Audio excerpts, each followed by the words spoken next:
感じの枕で寝た時、熟睡度が違うなと思ったので探し始めました。なんだね、これまでね、後ろにいるペンタを枕にしながら寝てたりしたんですけど、ちょっとかわいそうかなとも思ってきたので、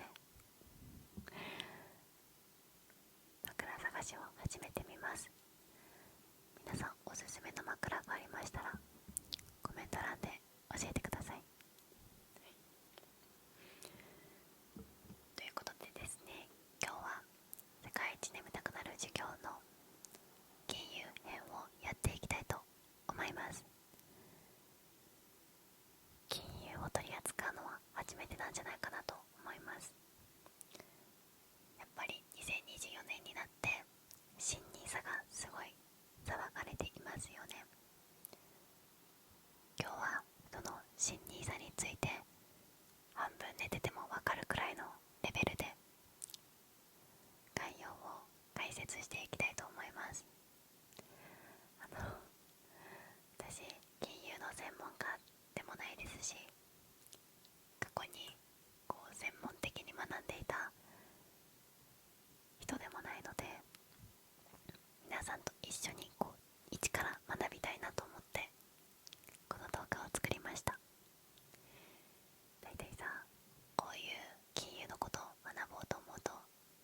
なんだか難しい内容多いじゃないですか。だから今日はですね、このスケッチブックに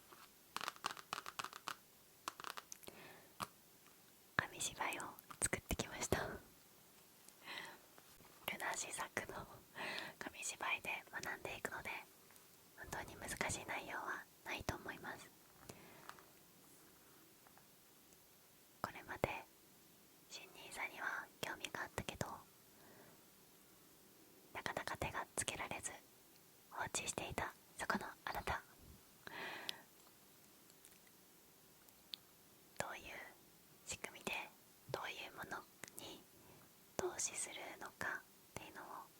簡単に学んでいきたいと思います。なんかね、私も学んでいる最中なので、個人的にわからないことも最後らへんに話したいなと思っております。なんか結構今まで経済学とか取り扱ってきたから、割と私を見てくれている人の中に経済とか金融に詳しい人がいるんじゃないかと勝手に思ってます。それでは本日も一日お疲れ様でした。ごゆっくりと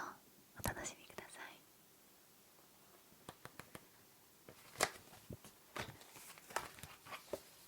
新ニーサって何？おいしいの？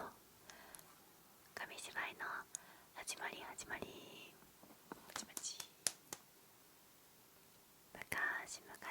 あるところにマネコさんというある女性がいました。マネコさんはタンスの中に100万円を貯めておりました。マネコさんの趣味は毎晩仕事から帰ってきた後に100人の諭吉と向き合いながらうしっしとにやけることが趣味でした。やはり自分の手元に100万円がある安心感と幸福感は何物にも代え難いものでした。でもそんなマネコさんにふとある不安がよぎりました。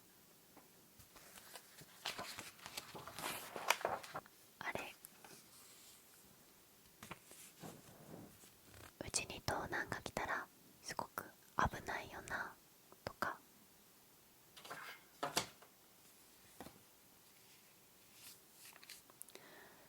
災害が起きたらこの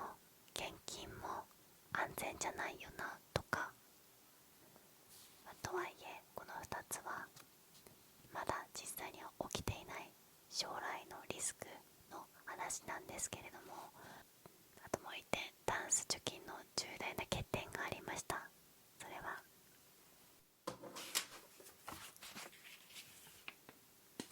じゃん、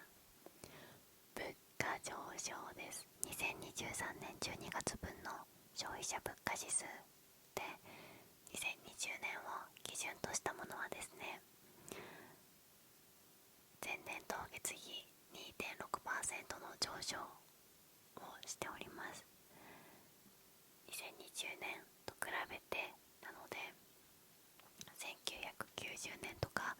2000年初頭とかと比べるともっともっと物価は上昇しています。例えば 4% 物価が上がってるとすると、タンスの中にある100万円っていうのは 4% 分価値は下がっているんですね。かつて100万円で買えていたものが104万円でしか買えなくなっているわけですから、タンスの中の100万円の価値は 4% 分目減りしています。これに危機感を覚えたマネコさんが次に取った行動は、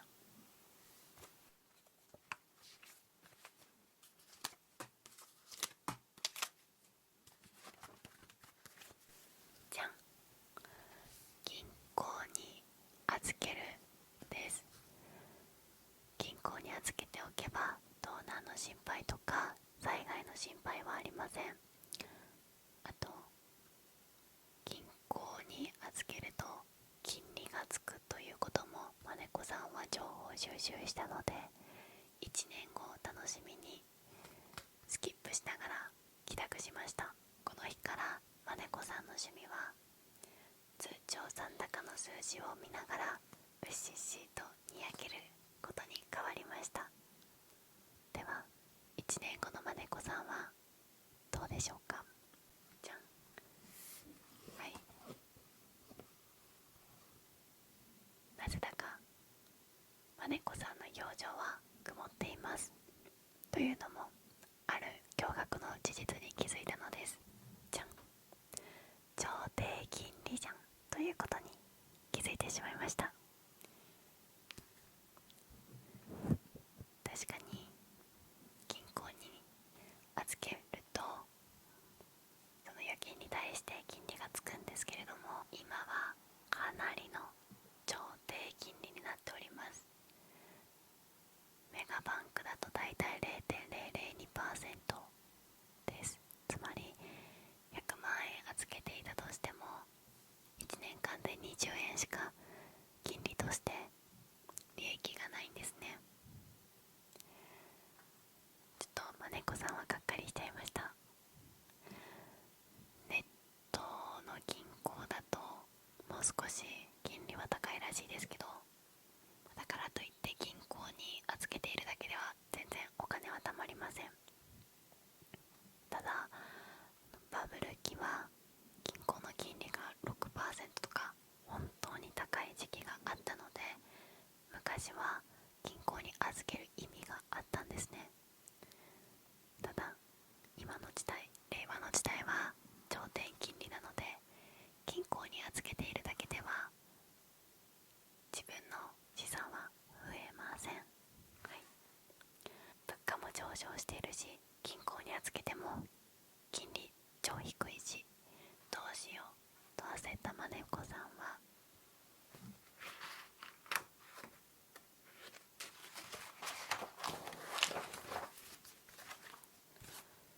文明の利器スマートフォンを使っていろいろと情報収集し始めました。Twitter にてX にて新NISAというタグがたくさん見つかったので、新NISAについて調べてみることにしました。するとじゃん、 YouTube である動画にたどり着きました。マイクの先にふわふわがついている YouTuber あなたはこの動画をポチッと押してNISAを学ぶことにしました。はい、ということでマネコさんの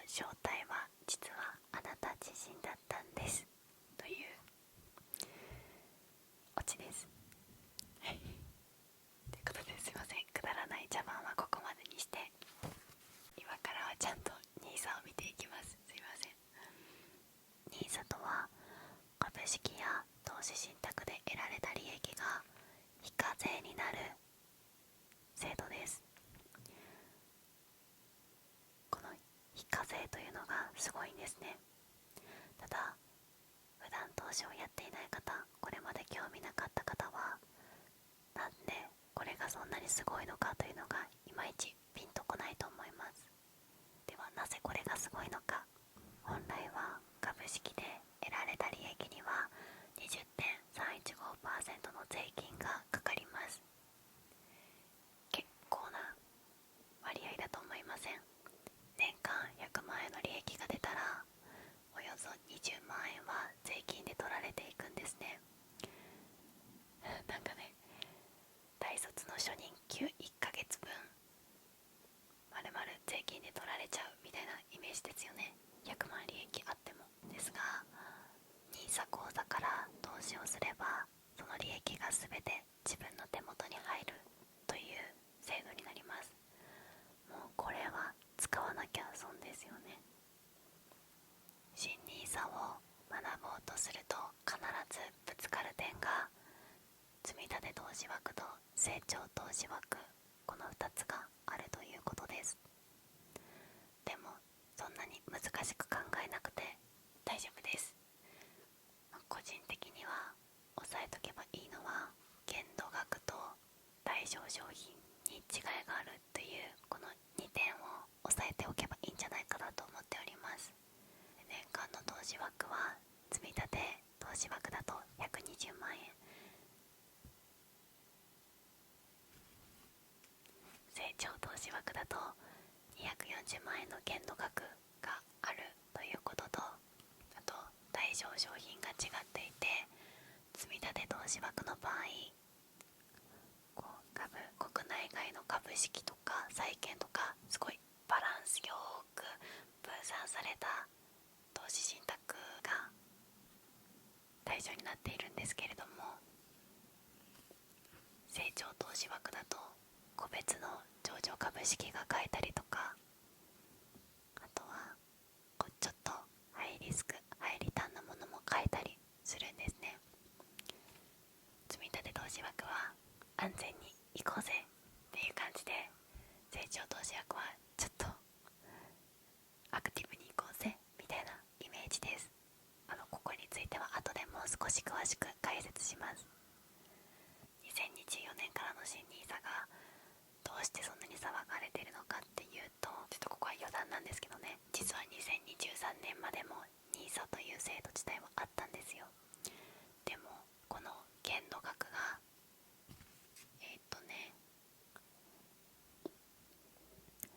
40万円と120万円だったり、期限が20年間と5年間っていう期限があったりとか、いろいろと制約があったんですね。でも無期限化されたことによって自分なんてもう遅いやと思っていたそこのあなた、全然遅くはありません。いつでも誰でも始められるんです。はい、では新 NISA の概要としてはこんな感じです。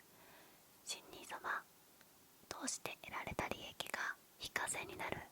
素晴らしい制度です。で NISA 口座には積立投資枠と成長投資枠の2つがあって、限度額とか買える商品に違いがあるというのが概要です。ではまねこさんは実際に投資信託を始めてみようと思いました。いろいろと考えること、準備することはあると思うんですけれども、始めるにあたって必要最低限考えなきゃいけないことは大きく分けて3つあると思っております。まず1つ目がじゃん、口座開設をどこの証券会社でするかということと、じゃん、月々いくら投資するのかということ、そして最後はじゃん、何を買うのか、何に投資するのかということですね。多分これに一番壁にぶち当たる3本柱だと思っております。する証券会社選びなんですけれども、これは普段自分が使っているクレジットカードとか銀行と同じ経済圏になるような証券会社、例えば楽天カードを使っているなら楽天証券だと、ポイント還元とかお得なサービスがあったりするので、そういった感じで普段の自分の生活に近い証券会社を選ぶのもありかなと思います。人それぞれっていう感じですけど、一貫して言えるのは、銀行で口座開設するよりネットの証券で口座開設した方がいいということですね。待って、いろんなところに書いてありました。銀行だとなんか投資できる対象の商品が少なかったりするらしいですよ。で、月々いくら投資するのかっていうことですね。もうこれはですね、これも人それぞれかなとは思うんですけど、どこまで行っても結局は投資ですから 100% 上がるっていうことはないんですよね。下がる月もあるかもしれないし、なんかすんごいアメリカのすごい会社たちが倒産しちゃうとかだけにしもあらずですからね。コロナみたいなよくわかんない菌が蔓延して経済がストップするかもしれないし、だからあくまで余剰金で自分がいくらまでできるのかっていうのは、もう一度生活を見直してみて計算してみてください。はい、最後の何を買うのかっていったところをちょっと見ていきたいと思います。皆さんよく新ニーサを調べ始めると絶対に聞く言葉は S&P500 に連動したインデックスファンドがおすすめみたいな言葉が絶対に出てくると思います。はい、今日は初心者の方が一番買いやすい商品についてすっごくわかりやすく単語を解説していきたいと思います。はい、これ S&P500 に連動したインデックスファンドってね、日本語なんか英語なんかようわからんすよね。じゃあまず S&P500 とはアメリカを代表する500社をまとめて平均した指数のことです。はい、アップルとかマイクロソフトとかアマゾンとかテスラとか、皆さんがよく聞く世界的な企業の株価を平均した指数ですね。ちなみにこの500社は米国市場の時価総額の 80% をカバーしているらしいので、 S&P500 の数字がアメリカ経済を表していると言っても過言ではないらしいです。つまりですよ、この指数が上がったらアメリカ経済も強くなっているみたいに捉えていいです。はい、皆さんいいですか？ S&P500 とはアメリカを代表する500社をまとめて平均した指数のことです。よく日経平均株価とかあるじゃないですか。あれも日本経済の平均した指数なわけですよね。 S&P500 もアメリカの平均的な指数です。では次にインデックスファンドとは何か見ていきましょう。インデックスファンドとは市場全体の動きを表す代表的な指数に連動した成果を目指す投資信託のこと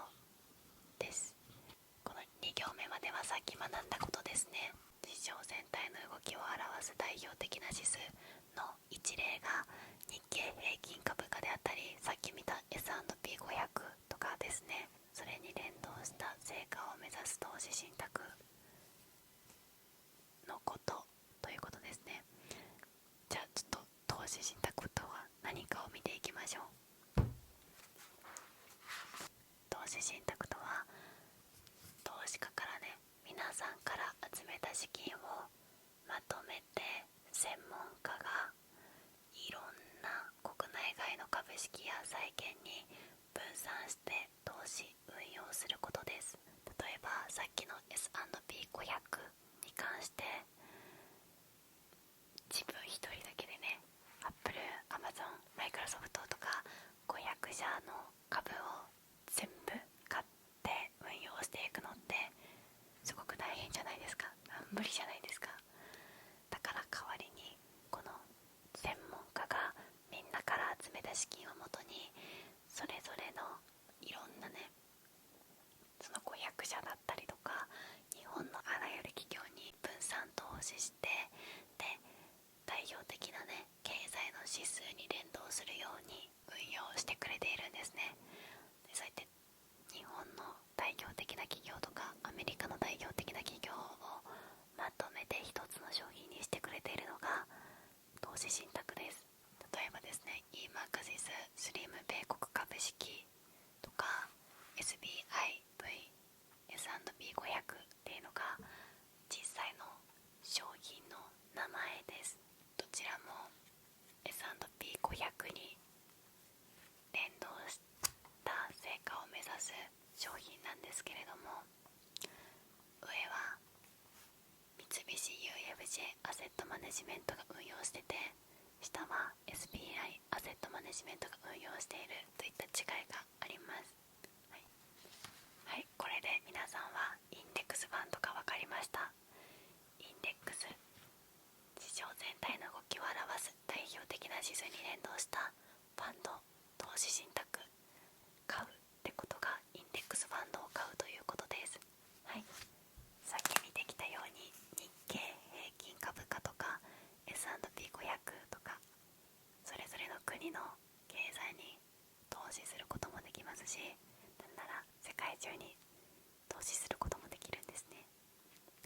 その他に IT に特化した指数とか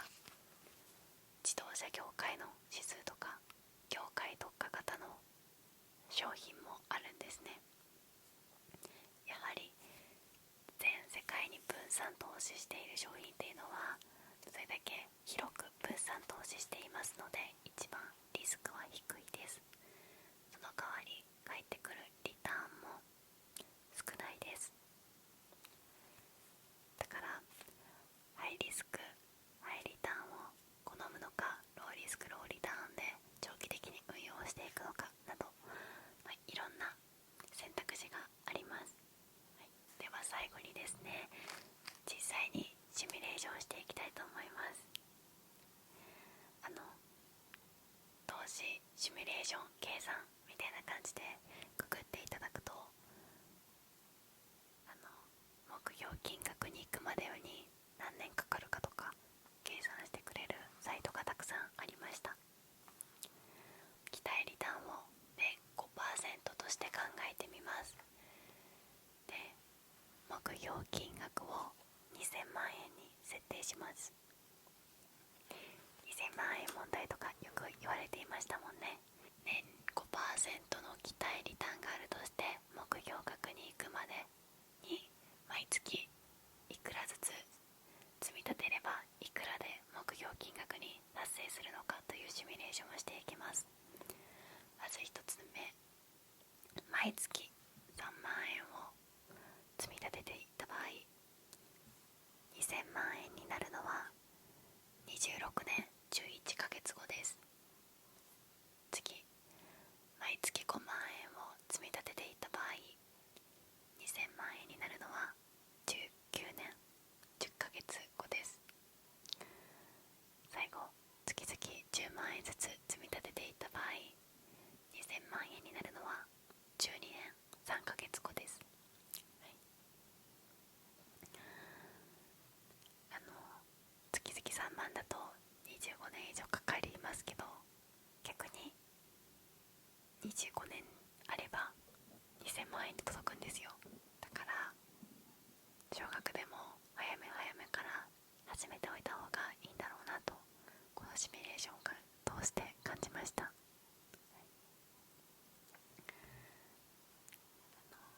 っぱり初めてね投支援をするってなったら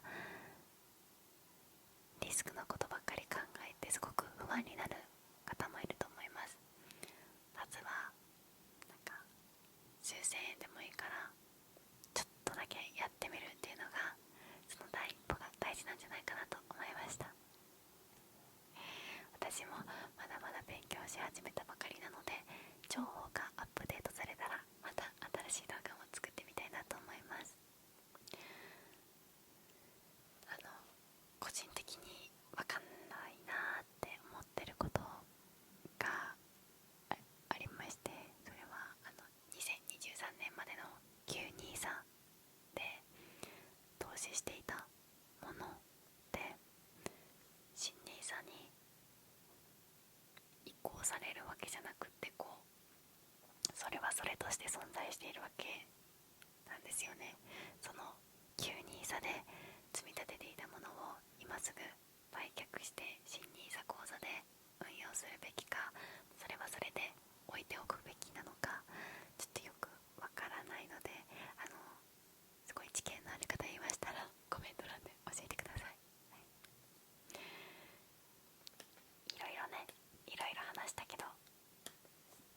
ここですよね。投資で得られた利益が非課税になる制度っていうことだけ、覚えていただければ幸いです。